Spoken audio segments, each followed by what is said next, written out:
I born in Poland, in Lodz, 1920, to my parents, Mortka and Shifra, and very good parents. And we used to live on a nice street near a park. I used to go lots to the park and playing lots outside with the children, and lots of skipping rope, and I used to go to the school there. The name of the school was Javne. It was a very good school. The main subject was Hebrew. The mother used to take care of the grocery. So it was a small grocery. I was maybe 7 or 8.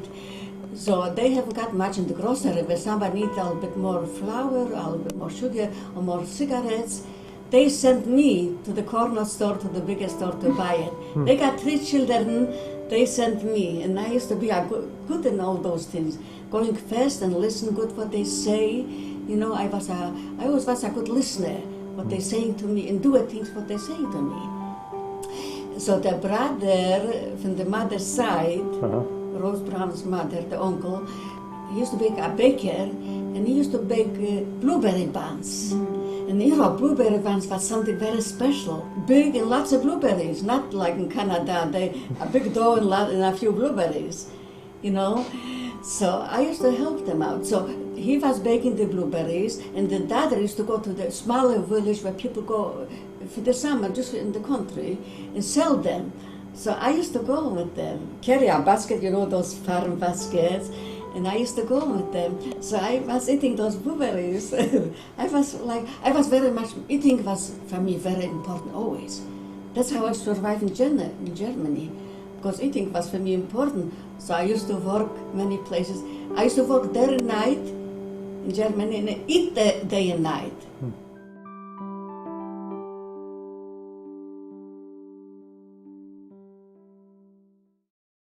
So what happened when they first came to Lodz?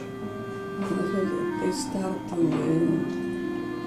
take people to work and start to bother Jewish people or hit them or hang them, all those things. I always was careful. I mean, they never catch me. They used to catch girls and cut off their hair, or take them to clean the toilets, or take them to the army, with army was and do some work. We have to move to the ghetto. We have to move from nice, beautiful house to a poor neighborhood. Well, people didn't go to work because people were afraid to go out on the streets. If we couldn't buy food, we had to stay in the line, you know. So I was always wake up maybe 1 o'clock in the morning and stay in the line till in the morning, and I was the first in the line, because if I go late at night, maybe be the 10th in the line. Then some people come over and stay and talk to the other person, then they go in the line. Yeah. Then I maybe would end up the 50 years. But if I was the first one, nobody can go for me in the front.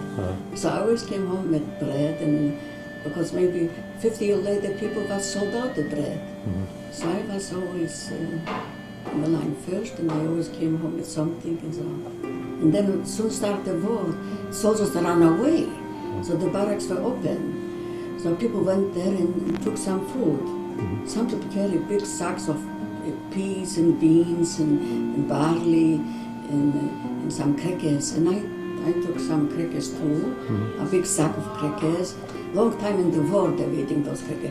The crackers were like 25 inches, maybe by 10. But those crackers was maybe 3 inches thick. You couldn't eat just like this. You have to, with a hammer and with a knife, just hit it in pieces and then put in the soup. That's good for eating. 1940, so it was one time, was an announcement that they want 100 women to work in Germany. I am already 20 years old, I'm gonna go register. So I went very early, even I went through a bridge with in Apostle. So maybe it was about 10,000 registered over there. So annually they choose the healthiest and the best looking girls, 130 from all the 10,000. Maybe it was more than 10,000. Then the night was between the 130. Then in the middle of the night was a change from the 130, they just wanted 68. So I was between the 68 too. So they took us to Germany. I don't know how we went by train or something. It was near Munich. But we used to work on fields, outside on the field. And they put some those wooden houses for us. They built new houses, wooden houses for us.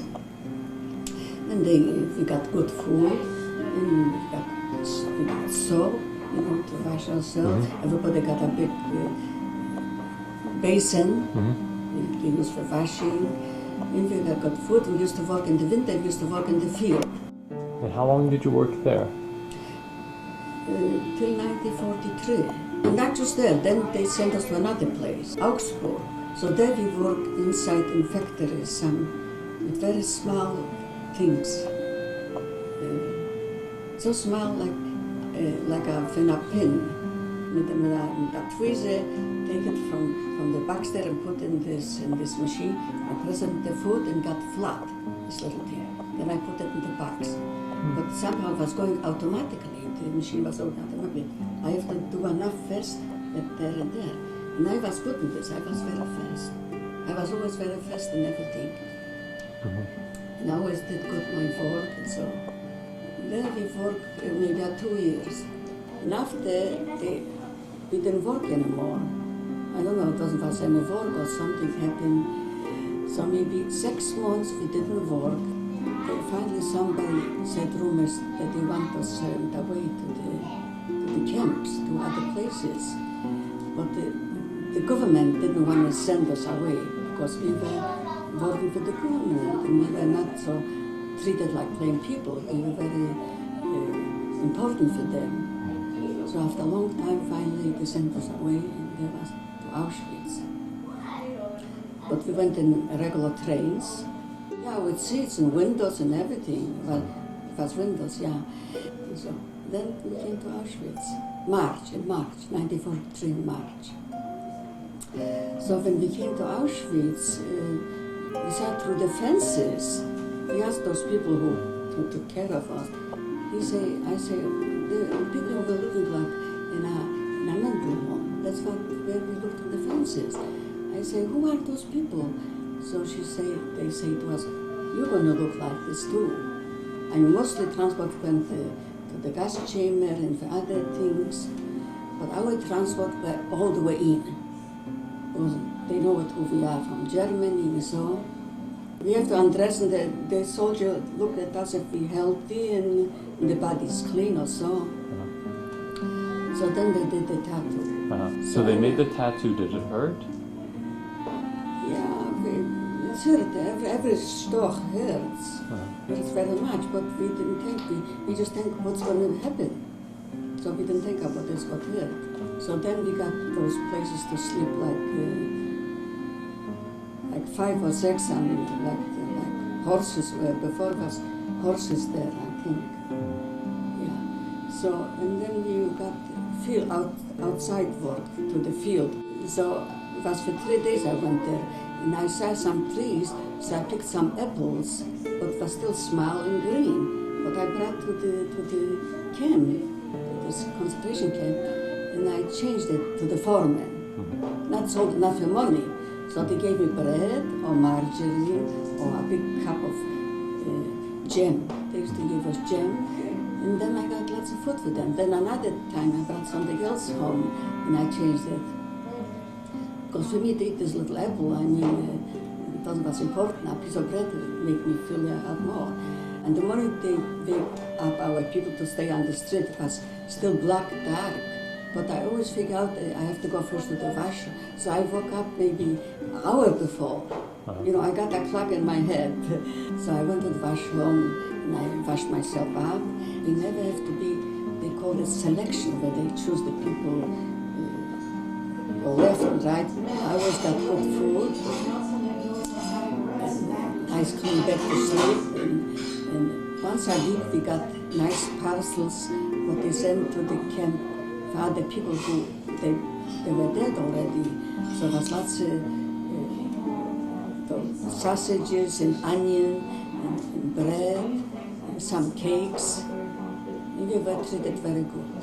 I leave Auschwitz in January. They started already a little bit in December, at the end of December, to send away, evacuate people from Auschwitz. But because Auschwitz had many parts, they all gave them good shoes, gave them lots of food to take with them. And we were already the last ones again. They didn't give us any food. Shoes doesn't was anymore much to choose, and I was always wanted to look nice. And I got a pair of shoes, I took a pair of shoes with high heels. Did you know where you were going? No, we didn't know we would have to walk. But then this was a good plus because all those flat shoes, the snow was going in. But the high heels was long till the snow would get in. So every time we got a little stop, someplace by our old house, was something left, some food or some old fruit or something. I always got food. And that's what I was eating snow too. The snow was white, and, clean, yeah, it was clean, white. We have to walk 30 kilometers a day, then we could have a rest. But they didn't give you any food, right? No. Only the food you could find. People was walking, and they say who cannot walk anymore can sit down to have a rest. But who was sit down, they shot the person.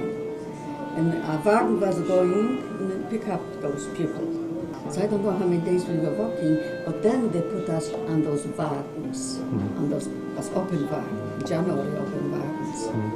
It was cold and we were sitting tight and so on. We came to one place called Ravensbrück, and then was a place just to be there and die. People were dying like the flies, so much dying people over there. The Germans didn't care about them to give them food. They just brought them to die. While they were killing in Auschwitz people and gas them, they wanted to destroy people, so the same was this. They have got any more much food, 1945. Their own people didn't get much food, so they didn't give us much food. But anyway, I managed somehow because like I always looked around for something better.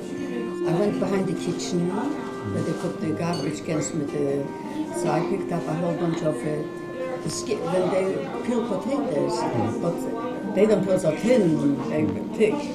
So there was lots of left over there. A little bit of potato and a little bit, but they gave it to me. And a little bit those marrow, a lot, I took a lot of those marrows. I was chewing this a long time. Then in April, we saw some white trucks with the red cross on top. But we didn't pay attention, but some people know it a little bit, rumors. They say they want to rescue, those trucks want to rescue, and some are pessimists, they say, no, they're just those gas trucks. Because in Auschwitz, to kill the people, they were carrying gas in those trucks, which say Red Cross on top. When an airplane looks down and see a Red Cross, they figure Red Cross is surviving people, so they wouldn't do anything. So, but finally came the day, it was I think the 26th, and they stay in the line, and they say they're going to take 200 people. But they didn't say where. And my friends say, don't go. But I figure, I don't know, it's so bad there, so I don't know what's going to be there. I have to take a chance, you know. So maybe sometimes intuition. So we went to those trucks, and the Germans bombarded those trucks too. So we have to run out from the truck and hide at some place. So some got hurt.